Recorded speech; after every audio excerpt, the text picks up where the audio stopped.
Very warm welcome to you. A big and a good job done by Pakistan Super League team. Hats off to Pakistan Cricket Board as well, and under the vision and auspices of the chairman Pakistan Cricket Board. Finally, we are from 6 to 8 teams now, alhamdulillah, after 10 long years. This is the 11th year. It's a landmark, it's a hallmark.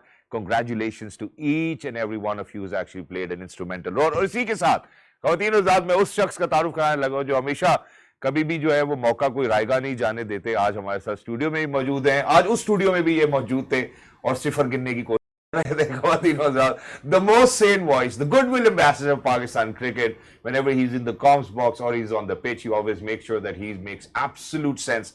And today, even it was, I think, heartwarming for me to see that he was a part of that process, जहाँ पे Pakistan super league की family 6 से 8 हुई और एक कारनामा हमने फिर से अंजाम दिया अल्हम्दुलिल्लाह। और ये हमने लोहा मनवाया कि we are the finest league in the world. Alhamdulillah, the former test cricketer himself, Mr. Bazil Khan. Assalamu alaikum Bazil bhai, how are you? वालेकुम सलाम। अच्छा, अभी मजीद बात करेंगे, पहले खान का तारुफ करा दूं, फिर एक्साइटमेंट है स्टूडियो में, लेकिन करेंगे। ख़वातीन और हज़रात, दूसरी जानिब हमारे साथ वो शख्सियत मौजूद है, happens to be a trailblazer and influencer, और पाकिस्तान की वाहिद खातून क्रिकेटर हैं जो कि ये एजाज हासिल कर चुके हैं। उनको आईसीसी हॉल ऑफ फेम का अवार्ड दिया गया है। पाकिस्तान वुमेन्स क्रिकेट टीम की बात करते हैं, वनडे इंटरनेशनल हो या फिर T20 इंटरनेशनल, उसमें भी उन्होंने कप्तानी की और कोई ऐसे मरहले इन्होंने पार किए हैं जो कि लोग सिर्फ सोचते हैं, और उन्हीं के लिए ये मशले राह भी हैं। ये है मैडम सना मीर। अस्सलाम वालेकुम मैडम, कैसी हैं आप? वालेकुम अस्सलाम, अल्लाह का शुक्र, ठीक। Thank you so much for joining us. Back to Bazil भाई। जी बाजिल भाई, मुझे आप कहते हैं कि मैं कोई मौका नहीं छोड़ता, आप भी कोई मौका, पिच हो, कमेंटेटर्स बॉक्स हो, फिर ऑक्शन हो या फिर प्रोग्राम हो, आप भी हर जगह होते हो माशाल्लाह। मुझे तो खींच के बुलाते हैं आप। आज तो मैं नहीं आ रहा था, लेकिन नहीं तो आज प्रोग्राम है, आना है तो मैं आ रहा हूँ। ये तो प्रायोरिटी है ना, गेम ऑन पे तो मैं नहीं छोड़ता। आपकी पहले कमिटमेंट कहाँ की थी, इधर की या उधर की, ये बताएं। ये तो सारे साल की आज हम दोनों सवाल पूछ रहे हैं। आज हम दोनों आपसे सवाल आज तो आपने जवाब कम दिया। बातें करने का कोटा खत्म हो गया। एक मखसूस, हर बंदे का ना एक मखसूस मतलब टोटल होता है, जितने लफ्ज वो बोल, शायद आपका बहुत ज्यादा हो, मेरा वो पीक हो चुका है। आपका कोटा दोपहर को इस्तेमाल हुआ है, अब तो खत्म हो गया ना, अब कोटा खत्म हो गया। Okay, now coming back to the लेकिन आप जिस तरह की बातें लग तो ऐसे रहे कि शायद 30-40 करोड़ आपको भी मिल गए, मुझे भी मिल गए। अगर आप बोली लगाते तो मैं कोशिश करता कि मैं भी आपके साथ हाथ बटाता, लेकिन आपने लगाई नहीं। हाथ बटाता, पीछे देखता तो आप भागते। But okay, I think congratulations, you know, a very warm welcome to new family members of the Pakistan Super League. Bazil bhai, let's get started. I think it's not a win only for Pakistan Super League, it's a win for Pakistan. League बड़ी हो रही है, जिस तरह से काम होना चाहिए था उससे लग रहा हो रहा है। सियालकोट के लोगों के लिए, हैदराबाद के लोगों के लिए बड़ी खुशखबरी। प्लीज।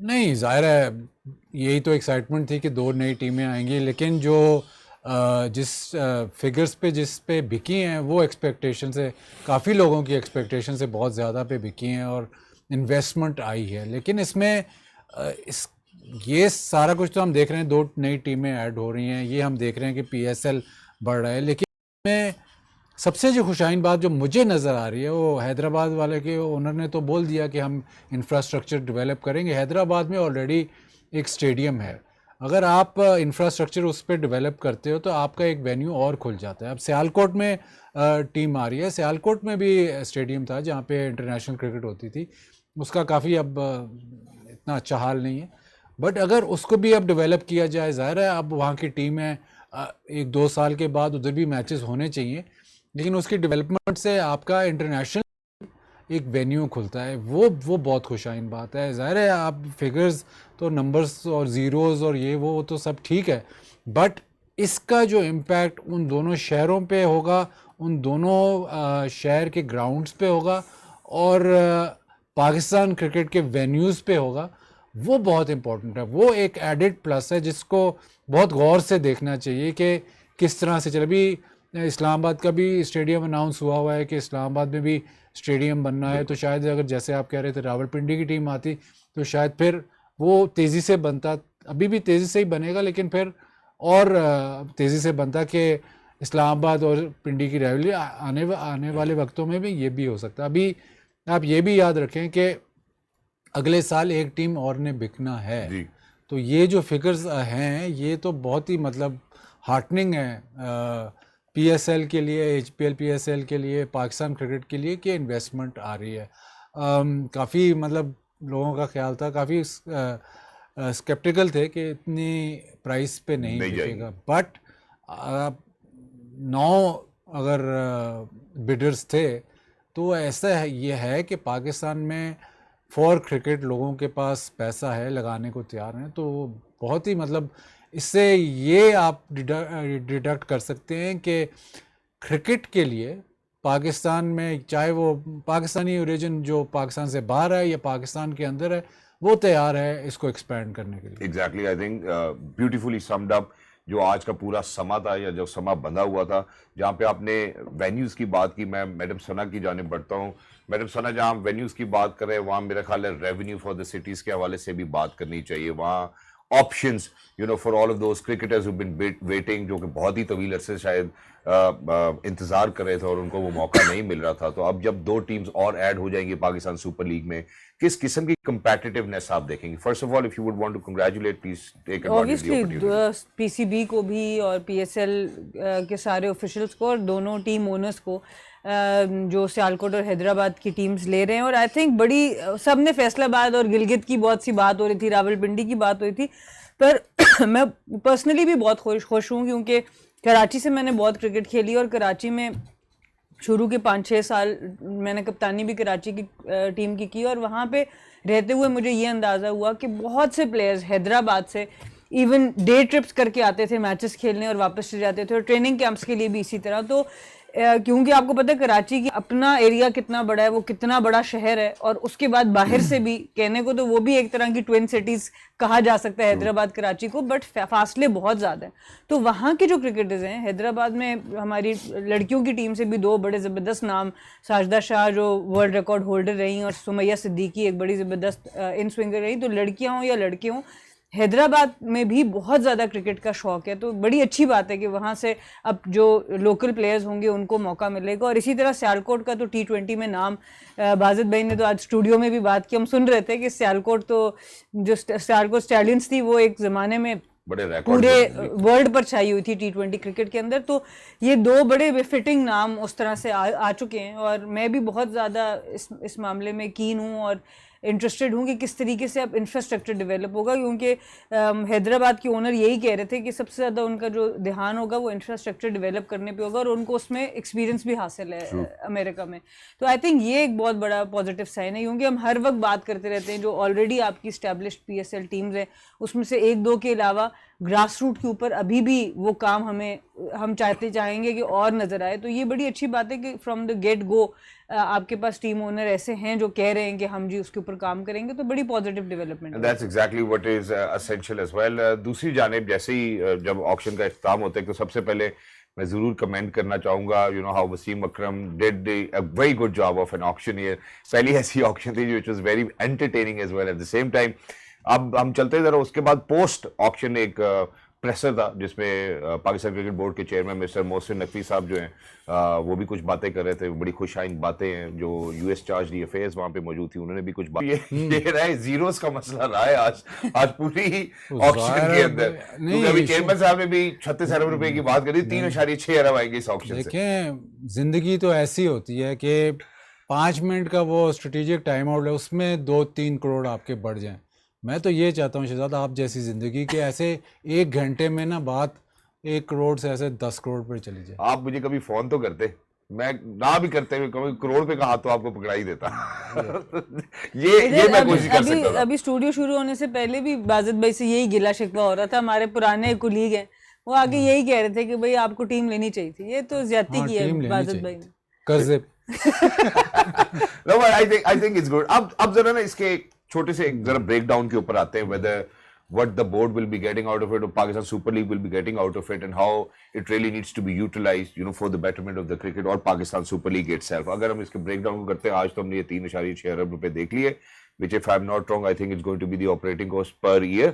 और उसके बाद अगर हम बाकी सारी टीम्स के भी ब्रेक डाउन देखते हैं, अगर हम पिछली टीम्स को भी अगर इसमें इंक्लूड करते हैं और अगर मुल्तान सुल्तान भी अगले आने वाले वक्त के अंदर जो है वो हम ऑक्शन करने में कामयाबी से कामयाब हो जाते हैं, तो it will be something around कोई 8 अरब रुपए जो पाकिस्तान सुपर लीग बना रहा होगा। How do you think that now with all of these sales of the franchises that we have seen, आपको क्या लगता है आने वाले वक्त में इसको कैसे चैनलाइज करना चाहिए that the teams become profitable as well?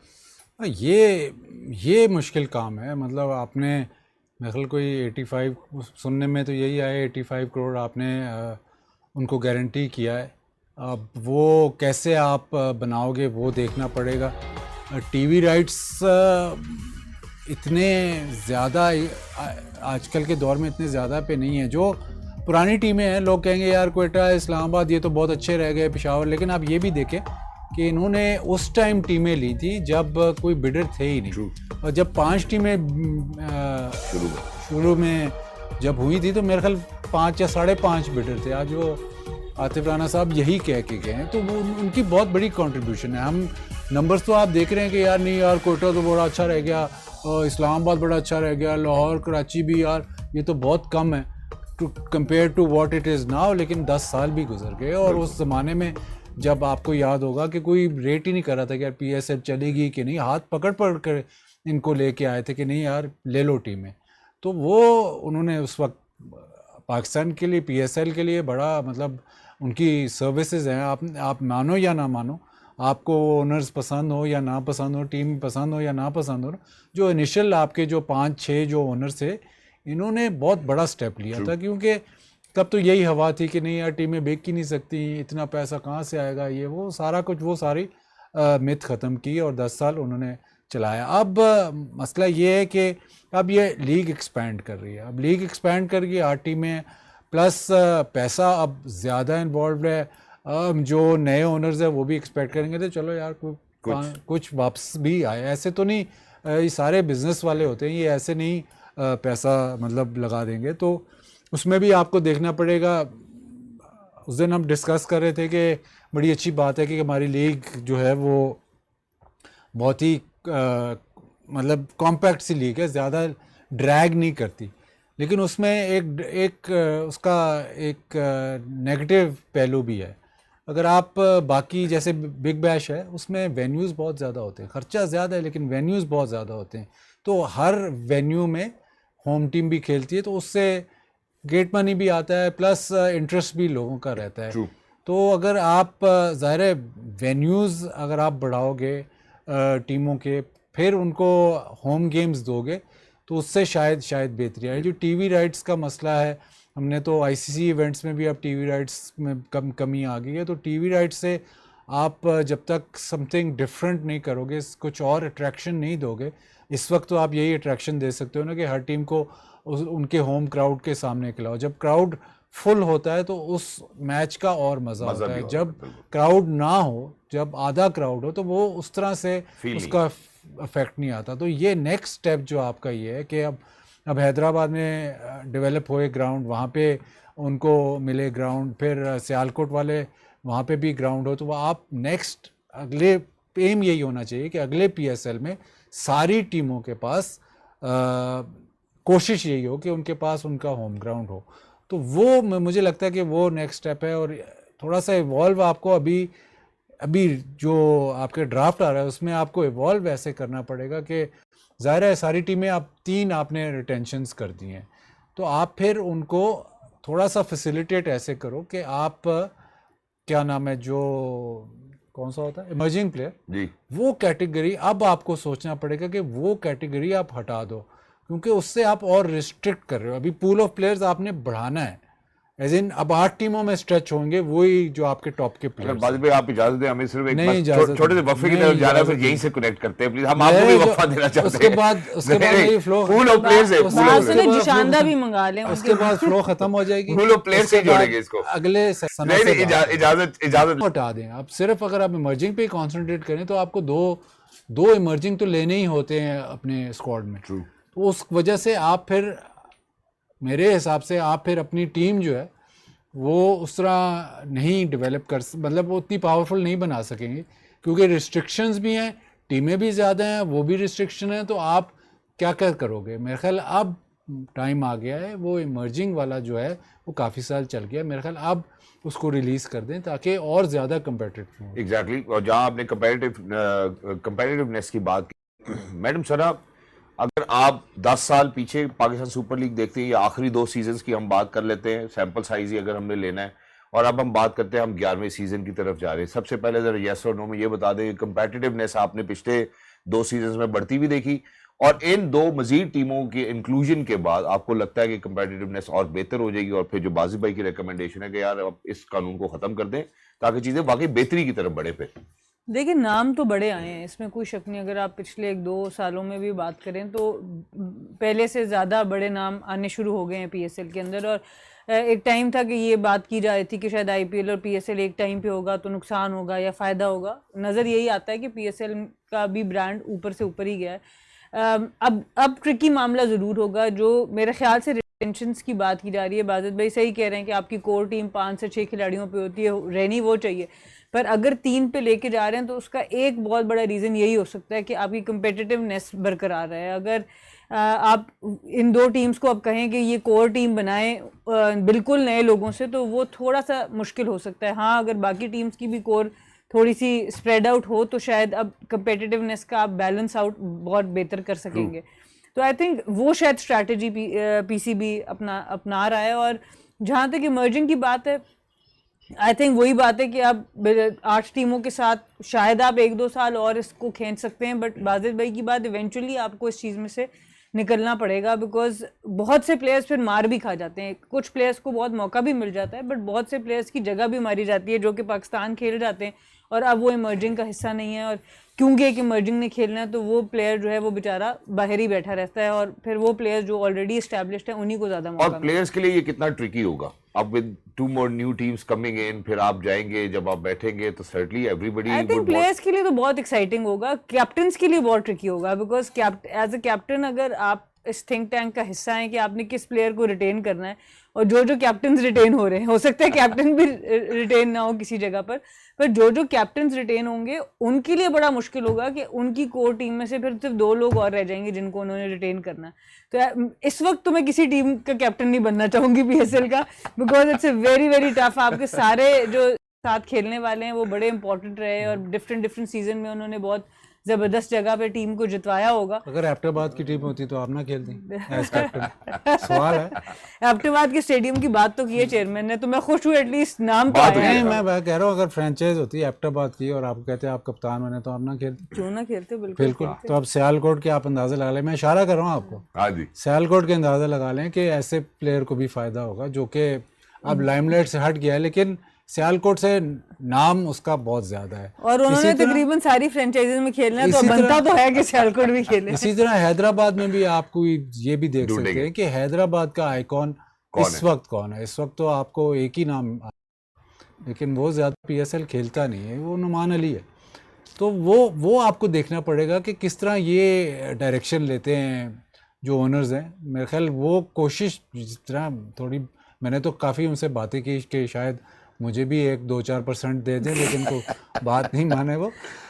लेकिन देखिए वो अब ये चाहेंगे कि ज़ाहिर है पहली दफ़ा है, सियालकोट पहली दफ़ा है या हैदराबाद पहली दफ़ा है, तो वो अपने इलाके से कप्तान ज़रूर रखना चाहेंगे। मेरी अपनी सोच है, फीलिंग है। तो वो तो बाजिद भी कहा है ना, हम यंगस्टर्स के ऊपर ज़्यादा फोकस, ठीक है, यंगस्टर्स पे फोकस करेंगे, लेकिन अगर आपकी जिस शहर की फ्रेंचाइज है उसका बड़ा प्लेयर या उसका कोई नामवर प्लेयर उसको आप कप्तान बनाए, ये ना हो कि क्योंकि फिर एकदम पहले सीजन में ही ना आप वो जो अपने शहर के साथ एफिलिएशन क्रिएट करते हो वो थोड़ा सा डिस्टेंट हो जाता है अगर आप foreign player later in the seasons हो सकता है, बट हाँ शुरू पहले 2 सीजन में तो आपने बिल्कुल उनको एंगेज रखना ना। फिर जब वो सिलसिला शुरू हो जाए फिर आप चाहे आगे पीछे देख लें, बिल्कुल कर सकते हैं। और मेरा ख्याल है यही रिलेटेबिलिटी भी है, इसके ऊपर बाजिद भाई ने बहुत पहले तफसील से ही बात की, और ये अच्छा लग रहा है मुझे कि यार वो सारे अल्फाज जो यहाँ पर कहे गए वो सुने भी गए, क्योंकि जब इन्होंने बात की मार्केटिंग के हवाले से, जब इन्होंने बात किया कि यार हाउसफुल होना चाहिए, होम ग्राउंड मिलने चाहिए, सो आई थिंक उसी में ये बात जरूर की गई कि यार जब रावलपिंडी की, सियालकोट की टीम होगी, हैदराबाद की टीम होगी, तो चाम सर्टनली लोगों के दिलों में और जरूर बढ़ेगा। अच्छा एक बात आपके लिए, आप आज बहुत खुश थे ना, ऑक्शन हो रहा है, आप नंबर से ही बड़े खुश हो रहे थे, और अच्छा भी लगा जो ऑक्शन थी, काफ़ी मतलब अच्छी थी, अच्छी एज इन जब आप ड्राफ्ट देखते हैं तो ड्राफ्ट आप ज़्यादा देर देख नहीं सकते, बोरिंग। ये ऑक्शन जो होती है इसमें थोड़ा आप इंगेज रहते हैं। अब आईपीएल में जब नई टीमें आती हैं तो वो भी ऐसे ही करते हैं, रिटेंशंस कम कर देते हैं, लेकिन डिफरेंस ये है कि वहाँ पे होती है बोली, यहाँ पे होता है ड्राफ्ट। जो बोली है उसमें तो फिर आपके पास खुला मैदान है ना, आप जिसको मैं फोकस कर ले कि यार इसको उठाना है तो मैं उठा सकता हूँ। बिल्कुल। जो ड्राफ्ट है उसमें रिस्ट्रिक्शंस है, उसमें आपको प्रॉब्लम रहती है क्योंकि आप कहते हो यार ये लेकिन वो आपकी बारी में नहीं आ आता। रहा। अगर आपने जैसे फॉर इंस्टेंस मैंने सना मीर पे फोकस किया हुआ कि ये इनको मैंने लेना ही लेना है, तो अगर शहजाद जो है टीम ओनर वो कहता है कि उस बोली लगा देता है तो मैं उसको मैच कर सकता हूँ या उसके ऊपर जा सकता हूँ। तो वो सिनारियो और है। अब चस तो आ गई है ऑक्शन की, अगर ये ड्राफ्ट की जगह बोली हो जाए, बोली बहुत महंगा नहीं हो जाएगा फिर काम? महंगा तो हो जाएगा लेकिन ट्रू प्राइस निकलेगी ना, ट्रू प्लेयर की ट्रू प्राइस। और फिर आप इंटरनेशनली compete भी कर रहे होंगे with all the other leagues। तो जो महंगा इस अब जिसके पास ज्यादा है पुल वो कर ले, बट जो प्लेयर होगा उसकी ट्रू प्राइस निकलेगी। वो एक मतलब कई दफा ऐसे होता है कि दो प्लेयर्स को एक ही कैटेगरी में रखा होता है, बट एक प्लेयर जो होता है वो उससे स्किल लेवल में बहुत ऊंचा होता है। सुपीरियर होता है।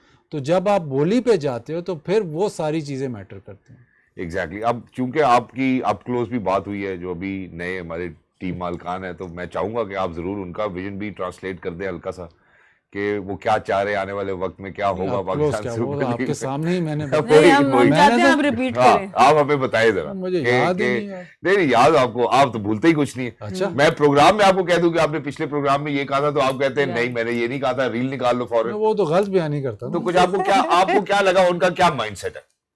नहीं, हैदराबाद ये तो काफ़ी देर से मेरी खबर के मुताबिक काफ़ी देर से ये टीम लेने के चक्कर में था, ये अब की बात नहीं है। और इनके पास अमेरिका में भी काफ़ी और स्पोर्ट्स की टीम्स भी हैं, तो ये एक बहुत मतलब सीजन नहीं कहूँगा, बहुत ही एलीट उस लेवल पे आते हैं मनी वाइज। ठीक है। बट उनका जो था कि हैदराबाद से उनका ताल्लुक़ था, वो कह रहे थे कि I want to give back to Hyderabad. Infrastructure पे उन्होंने सबसे पहली बात की, जो कि सना ने भी आपको बताई कि वो बना भी चुके, बट इंफ्रास्ट्रक्चर पे उनका बहुत ज़ोर था। तो मुझे ऐसे लगता है कि वो इन 10 सालों में ये देख रहे हैं कि जो हैदराबाद खेल के जहाँ चले गए और वहाँ पे इन्होंने इतना कुछ मतलब तरक्की की माशाल्लाह, तो वो ये गिव बैक करना चाहते हैं। और वो चाहते ऐसे हैं कि हैदराबाद में क्रिकेटर, वो बार बार ये कह रहे थे कि मैंने एक दफ़ा हैदराबाद स्टेडियम में मैच देखा था, मैं वो चाहता हूँ कि वापस। तो वो उनका विजन मुझे इस तरीके लग रहा है। और काफ़ी सारा ना ऐसे लगता है कि उन्होंने रिसर्च किया हुआ है, क्योंकि वो काफ़ी देर से इस मामले पे थे कि मैंने टीम लेनी है, और वो बाकी टीमें भी चला रहे हैं, तो उनका जो एक ब्लूप्रिंट है वो तैयार है। तो वो फुली इस पे ज़्यादा एम्फेसिस है कि हैदराबाद की स्पोर्टिंग कल्चर या क्रिकेट स्पेशली उसको कैसे अपलिफ्ट किया जाए, और उसमें सबसे पहला पॉइंट है कि इंफ्रास्ट्रक्चर डेवलप किया। दूसरा सियालकोट ग्रुप ज़रा ऑजी डेवलपर्स, वो भी वापस आए हैं। उन्होंने कहा मैं 2 साल से पाकिस्तान में काम कर रहा हूँ, और सियालकोट उन्होंने इस वजह से कहा कि जी पंजाब का, मैं उनका बेसिकली ज़्यादा ताल्लुक़ तो लाहौर से है, लेकिन पंजाब कैसे, तो हमें सियालकोट ने बहुत अट्रैक्ट किया। ज़ाहिर है सियालकोट की जो हिस्ट्री है इन T20 क्रिकेट, मतलब पाकिस्तान नहीं वर्ल्ड में superior one of the best teams रही हैं वो सियालकोट स्टैलियंस। तो वो एक पुल है।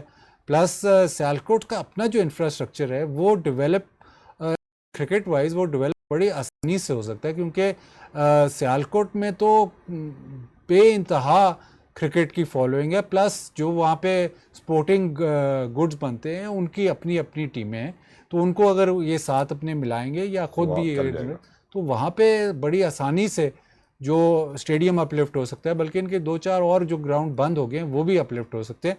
प्लस द फैक्ट कि वहाँ पे तो स्पोर्टिंग कल्चर वैसे इनहेरेंट है, तो वो उस तरफ जा सकते हैं। वो अभी तक तो उन्होंने उस तरह डिस्क्लोज नहीं किया कि वो क्या प्लान है, बट सियालकोट में जो अपॉर्चुनिटी है क्रिकेट वाइज स्पेशली वो बहुत ही ज़्यादा है।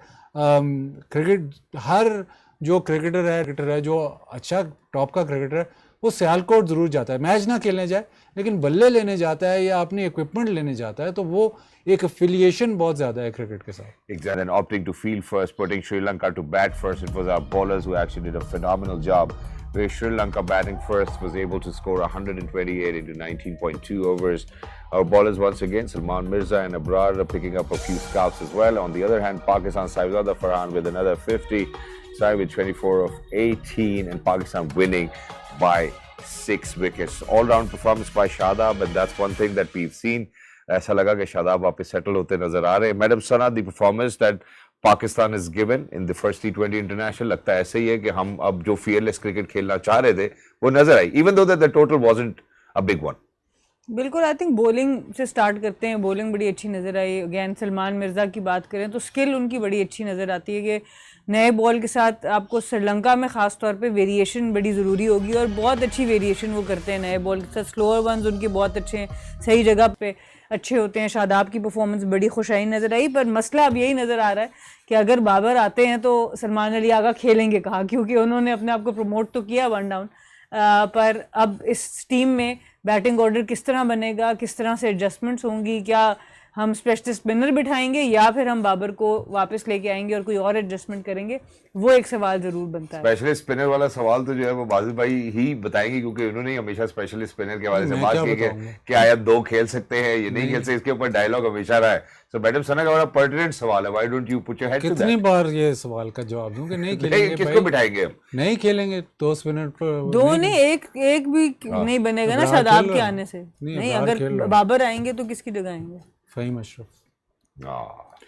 ये लेकिन वो ये तो कितनी दफ़ा, पिछली दफ़ा भी आपको कहा था कि उस्मान तारिक और अबरार, इस वक्त उस्मान तारिक बहुत ही हर जगह उसकी बात हो रही है, मतलब हर कोई डिस्कस कर रहा है कि यार ये बड़ा डिफ़िकल्ट बॉलर है, और इससे मतलब अगर ये आप डायरेक्टली इसको वर्ल्ड कप में खिलाओगे तो टीमों को पता ही नहीं है कि ये किस कैसी बॉलिंग कर रहा है, क्योंकि बहुत कम लोगों ने इसको फेस किया. तो वो आपका ट्रम्प कार्ड है अलॉन्ग विद अबरार. अबरार आपका नंबर 1 वाइट बॉल स्पिनर है ही है, जो मर्जी पिच हो, जो मर्जी सिचुएशन में नंबर 1 आपका इस वक्त अबरार ही है. अगर वो आप दोनों को इकट्ठे खिलाते हो तो आपके वो जो बीच में 8 ओवर हैं उसमें ही आप मैच जीत जाते हो. आपको आगे पीछे ऑलराउंडर की fearless cricket, attacking cricket selection से शुरू होती है. तो ये अटैकिंग क्रिकेट नहीं है कि आप 2 विकेट टेकिंग बॉलर्स खिला दो. ये अटैकिंग है कि नहीं यार हम ऐसा ऑलराउंडर खिला लेते हैं जो 2 ओवर भी कर जाएगा और 15-20 स्कोर भी कर जाएगा. ये डिफेंसिव है, या फिर 2 स्पेशलिस्ट स्पिनर खिलाना है, वो डिफेंसिव है. तो इसमें आप डिबेट, अगर आपने अटैकिंग क्रिकेट पे डिबेट करनी है तो इस पे फिर आप बात करें कि भाई जो आपके पास 2 ऐसे बॉलर्स हैं जो 2-2, 3-3 विकेटें भी ले सकते हैं, और 4 ओवर बहुत ज़्यादा होता है T20 के रेशो में ना. 4 ओवर बहुत ज़्यादा होता है. अगर आपके 4 ओवर अच्छे हो जाएं तो मैच एक तरफ चला जाता है. अगर आपके पास अपॉर्चुनिटी है कि 2 स्पिनर्स आपके चले 6 ओवर अगर वो अच्छे कर जाते हैं तो आप 90% मैच जीत जाते हो. तो उसमें मेरे हिसाब से तो कोई 2 राय नहीं होने चाहिए. लेकिन पाकिस्तान कह ये रहा है कि हम एक्सप्रेसिव अटैकिंग क्रिकेट खेल रहे हैं, लेकिन मेरे हिसाब से ये डिफेंसिव अप्रोच है. जब आपके पास क्वालिटी बॉलर्स है आप उनको खिलाओ. एग्जैक्टली. इसमें एक और भी बात जो हम जरूर डिस्कस करेंगे वो ये है कि अगर हम बात करते हैं 6.3 ओवर्स में 4 विकेट्स और 38 रन श्रीलंका के, 15.2 ओवर्स में 7 विकेट्स और 127 रन, तो कहीं ना कहीं जो स्कोर करने की एबिलिटी है मेरे ख्याल श्रीलंका की हम बाद में बात करते हैं, बट हमारी जो रन रोकने की एबिलिटी है फ्रॉम दी ओवर 7 till 15, वो भी मुझे वीक नजर आती है. देखिए, पहले तो बाजिद भाई की बात को लेके चलूँगी कि हम अबरार की बात तो कर रहे हैं, पर अगर हम अपना पिछले 40-45 मैच देख लें T20 में, उसमें अबरार कितने खेले और फ़हीम अशरफ कितने खेले हैं. कंडीशंस आपकी मोर और लेस, आपने एशिया कप भी ऐसी कंडीशंस में खेला, तो ये कहना आसान है कि हम फ़हीम को बिठा देंगे, बट एक्चुअली में बिठाएंगे कि नहीं बिठाएंगे, सवाल ये पैदा होता है. क्योंकि अबरार ने बहुत रेगुलरली नहीं खेला T20, इवन दो खेलना चाहिए. सुफियान भी स्क्वाड से बाहर हैं, उस्मान भी स्क्वाड से बाहर है. तो अभी देखना होगा कि फाइनल डिसीजन हम क्या ले पाएंगे. हम ऑलराउंडर्स की तरफ ही जाएंगे या हम स्पेशलिस्ट की तरफ जाएंगे. पहला तो ये सवाल अभी तक बनता है आपका. दूसरा सवाल आपने क्या पूछा था? ये सवाल हमने पूछा कि 7वें से 15वें ओवर के बीच में हम स्कोर रोक नहीं पाते हैं. बेशक हम विकेट्स ले पाए बट स्कोर नहीं रोक पाए. देखिए ओवरऑल अगर आप देखें तो पाकिस्तान ने बॉलिंग तो बड़ी अच्छी की है। 129 को इतना बड़ा स्कोर नहीं है। मिडिल ओवर्स में ऑब्वियसली किसी ना किसी फेज में रन्स आएंगे इस मैच में। अगर इसमें आए ज़्यादा मुझे जो नज़र आ रहा है पाकिस्तान का मसला है वो डेथ ओवर्स का नज़र आ रहा है। इस मैच में शायद ना भी नज़र आए, लेकिन ओवरऑल जो आपकी डेथ बॉलिंग है मेरे ख्याल से 15 से 20 ओवर वाला वहाँ पे बहुत बड़ा इशू है, क्योंकि एक हारिस रऊफ आपके पास आइडेंटिफाइड हैं जो पुराना बॉल अच्छा करते हैं, पर वो भी एट टाइम्स बहुत ज़्यादा एक्सपेंसिव चले जाते हैं। विकेट ज़रूर लेते हैं, एक्सपेंसिव जाते हैं। पहले भी वाजिद भाई ने भी ये बात की, हमने भी बाकी जगह पे बात की। अहमद दानियार एक ऐसा ऑप्शन नज़र आए थे जिनको देखा जा सकता था इस सीरीज़ के अंदर। अब्बास अफरीदी को देखा जा सकता था, बट अब आपके पास जो स्लॉट है उसके अंदर रहते हुए आपको अपने डेथ बॉलर्स को ख़ास तौर पे जो मिडिल ओवर्स से 20th ओवर का टाइम है उसमें आपने जब सेट बैटर्स होंगे, यहाँ पे तो आपको हर 4-5 ओवर्स में 2 विकेट्स मिलती रही, लेकिन जब सेट बैटर होगा कोई 70-80 पे खेल रहा है, वहाँ पर आके ये 15 से 20 ओवर में कौन बॉलिंग कराएगा जो कि अंडर 10, अंडर 7 या अंडर 8 उस रन रेट को रख सकता है, वो हमारे पास मिसिंग है। वो भी हमारे पास मिसिंग है। इसके ऊपर हम पहले भी डिबेट कर चुके हैं, लेकिन मैं उस खिलाड़ी के हवाले से ज़रूर बात करूंगा कि जो शोल्डर की इंजरी की वजह से टीम से बाहर हो जाते हैं, फिट होकर वापस आते हैं, फिर उसके बाद ताबड़तोड़ किस्म की परफॉर्मेंसेस देते हैं और अब वो आते साथ ही मैन ऑफ द मैच भी बन जाते हैं। मैं शादाब के वाले से बात करूंगा। इनके बारे में माइक ने खुद कहा कि मुझे लगा कि शायद बैटर्स जब इनको डिस्टर्ब करेंगे तो इनकी लेंथ डिस्टर्ब होगी, बट उन्होंने बहुत ही अच्छी गेंद कराई। ही मेड श्योर कि वो बल्ले के नीचे गेंद फेंके, जिसकी वजह से और उसके बाद बल्लेबाजी भी उन्होंने अच्छी की। Allround performance by Shadab. नहीं, आइडियल उसके लिए कमबैक के लिए आइडियल परफॉर्मेंस थी, प्लस आइडियल कंडीशंस भी थी। मसला हो रहा था जब ये आउट ऑफ फॉर्म थे बॉलिंग में, उसमें यही मसला हो रहा था कि बीच में आपको विकटें नहीं ले देते थे। लेकिन अब इनके लिए थोड़ा कुशन ये है कि आपके पास 2-4 और स्पिनर्स हैं।